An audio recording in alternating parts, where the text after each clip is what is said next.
Okay, so if you want to shut down your computer, you just type window key plus R, you open run, then you write over there. This command is shutdown -s -f space -t.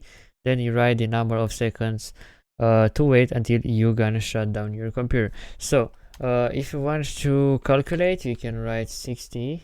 60 is like 1 minute, and you can actually use calculator. So if you press here calc, then a calculator will be open.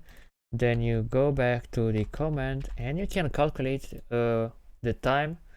So if you want to close your computer in 50 minutes, you can multiply 50 by 60, then you have 900.